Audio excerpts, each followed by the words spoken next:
भगवान शिव के भक्त जीवन में एक बार उज्जैन के महाकाल मंदिर के दर्शन जरूर करना चाहते हैं। कई लोगों का ये सपना साकार होता भी है, वहीं कई लोग आज भी दर्शन की आस में हैं। हालांकि महादेव के भक्तों के लिए खुशी की बात यह है कि विश्व प्रसिद्ध ज्योतिर्लिंग बाबा महाकाल कॉरिडोर का मंगलवार को लोकार्पण हो गया। इसके बाद इस ऐतिहासिक कॉरिडोर को अब आम जनता के लिए खोल दिया गया है। हिंदू धर्म में महाकाल मंदिर की बहुत महिमा मानी जाती है। महाकालेश्वर मंदिर पहली बार अस्तित्व में कब आया, इसके बारे में निश्चित तौर पर कुछ नहीं कहा जा सकता। हालांकि पुराणों के अनुसार इसकी स्थापना ब्रह्मा जी ने की थी। प्राचीन काव्य ग्रंथों में भी भव्य महाकाल मंदिर का उल्लेख किया गया है। कहा जाता है कि इस मंदिर की नींव और चबूतरा पत्थरों से बनाया गया था और मंदिर लकड़ी के खंभों पर टिका था। मान्यता के अनुसार गुप्त काल से पहले इस पर कोई शिखर नहीं था, बल्कि छतें लगभग सपाट थी। लेकिन अब इस कॉरिडोर का पूरी तरह से काया पलट हो गया है। ये कॉरिडोर कितना भव्य और कितना खूबसूरत है, इसका अंदाज़ा लगा पाना तक मुश्किल है। 900 मीटर से ज़्यादा लंबे महाकाल लोक कॉरिडोर पुराने रुद्र सागर झील के चारों ओर फैला हुआ है। उज्जैन में स्थित विश्व प्रसिद्ध महाकालेश्वर मंदिर के आसपास के क्षेत्र का पुनर्विकास करने की परियोजना के तहत रुद्र सागर झील को पुनर्जीवित किया गया।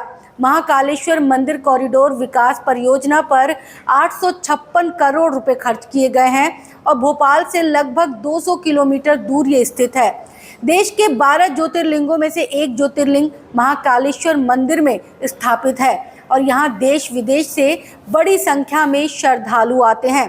कॉरिडोर के लिए 2 भव्य प्रवेश द्वार, नंदी द्वार और पिनाकी द्वार थोड़ी थोड़ी दूरी पर कॉरिडोर के शुरुआती बिंदुओं के पास बनाए गए हैं, जो प्राचीन मंदिर के प्रवेश द्वार तक जाते हैं और रास्ते भर मनमोहक दृश्यों का आनंद लिया जा सकता है।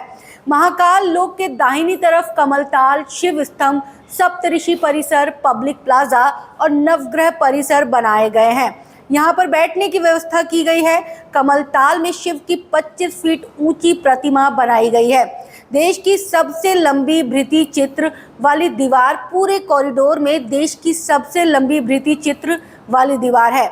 भित्ति चित्र दीवार पर शिव पुराण की कहानियां चित्रित हैं, जैसे कि भगवान गणेश का जन्म, सती की कहानी, दक्ष की कहानी। महाकाल लोक में प्रवेश करने के पहले नंदी द्वार बनाया गया है। द्वार के बाहरी हिस्से में भगवान गणेश के दर्शन होते हैं। प्रवेश द्वार पर नंदी की विशाल प्रतिमा बनाई गई है, जो कि अत्यंत आकर्षक लगती है। इस कॉरिडोर में 1000 साल प्राचीन दुर्लभ कला भी दिखाई देगी। महाकाल लोक 2 हिस्सों में बना है, एक तरफ पैदल पथ और दूसरी तरफ ई कार्ट पथ। बच्चे, वृद्ध, दिव्यांग और महिलाओं के लिए ई कार्ट की व्यवस्था निःशुल्क की गई है। त्रिवेणी मंडपम कॉरिडोर प्रोजेक्ट में एक विशाल मंडप भी शामिल है, जिसका नाम त्रिवेणी मंडपम है। इसके केंद्र में भगवान शिव की मूर्ति के साथ एक विशाल फव्वारा है। अन्य फव्वारे रुद्र सागर झील से सटे हैं। लगभग 119 मूर्तियां भगवान शिव और अन्य देवताओं के विभिन्न रूपों को दर्शाती है, जो गलियारे के किनारे पर स्थित हैं। इस स्थान पर बाबा महाकाल के दर्शन करने आए श्रद्धालु माता पार्वती, भगवान गणेश और भगवान कार्तिकेय के भी दर्शन कर सकते हैं। महाकाल मंदिर के नवनिर्मित कॉरिडोर को 108 स्तंभों पर बनाया गया है। 910 मीटर का ये पूरा महाकाल मंदिर इन स्तंभों पर टिका है। इन स्तंभों पर भगवान के आनंद तांडव स्वरूप को उकेरा गया है। महाकाल पथ के साथ भगवान शिव के जीवन से जुड़े वृतांत बताने वाली कई मूर्तियां लगाई गई हैं। ये कॉरिडोर सुंदर लाइटिंग और मूर्तियों से सजा हुआ है। बता दें कि महाकाल कॉरिडोर निर्माण का काम 2 चरणों में किया जा रहा है। महाकाल विस्तारीकरण योजना के तहत पहले फेज में तैयार महाकाल पथ, रुद्र सागर और यूडीए के यात्री सुविधा केंद्र का लोकार्पण किया गया। इसके बाद महाकाल कॉरिडोर को जनता के लिए खोल दिया गया है। सुविधा केंद्र में लगभग 4000 श्रद्धालु रह सकते हैं। केंद्र में 6000 मोबाइल लॉकर के अलावा सामान रखने वाला एक क्लासरूम भी होगा। पहले चरण को 316 करोड़ रुपए की लागत से विकसित किया गया है। क्यों खास है महाकाल लोक मंदिर? कहा जाता है कि उज्जैन में बन रहे कॉरिडोर का आकार काशी विश्वनाथ से बड़ा है। इसके साथ ही गुजरात और राजस्थान के कलाकार यहाँ सप्तऋषि, नवग्रह मंडल, त्रिपुरासुर वध के साथ नंदी की विशाल प्रतिमा देख सकेंगे। मूर्तियों और शिव कथाओं के बारे में अगर किसी को गहराई से जानना होगा तो QR कोड स्कैन कर सकते हैं। इस स्मार्ट योजना के तहत कॉरिडोर में बनाई जा रही मूर्तियों की लागत लगभग 45 करोड़ रुपए है, जिसे गुजरात और राजस्थान के कलाकार मूर्त रूप दे रहे हैं। राजस्थान में बंसी पहाड़पुर क्षेत्र से प्राप्त बलुआ पत्थरों का उपयोग इन संरचनाओं के निर्माण के लिए किया गया है, जो इस कॉरिडोर की शोभा बढ़ाते हैं। राजस्थान, गुजरात और ओडिशा के कलाकारों और शिल्पकारों ने मुख्य रूप से पत्थरों को तराश कर और उन्हें अलंकृत कर सौंदर्य स्तंभों और पैनल में तब्दील किया है।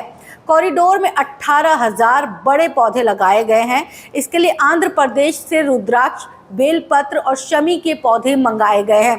कॉरिडोर को कुछ इस तरह से डिजाइन किया गया है कि 1 लाख लोगों की भीड़ होने पर भी श्रद्धालुओं को 30 से 45 मिनट में ही भगवान के दर्शन हो जाएं।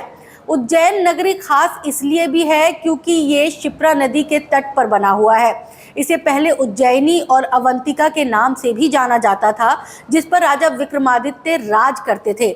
मेगा प्रोजेक्ट पूरा होने के बाद महाकालेश्वर मंदिर कॉम्प्लेक्स का क्षेत्र 2.87 हेक्टेयर से बढ़कर 47 हेक्टेयर हो जाएगा। आर्टिफिशियल इंटेलिजेंस और सर्विलांस कैमरों की मदद से integrated command and control centre द्वारा पूरे परिसर की 24 घंटे निगरानी की जाएगी। नंदी द्वार के निकट एक इमरजेंसी गेट है, जिसे जरूरत पड़ने पर बड़े वाहनों की आवाजाही के लिए बनाया गया है।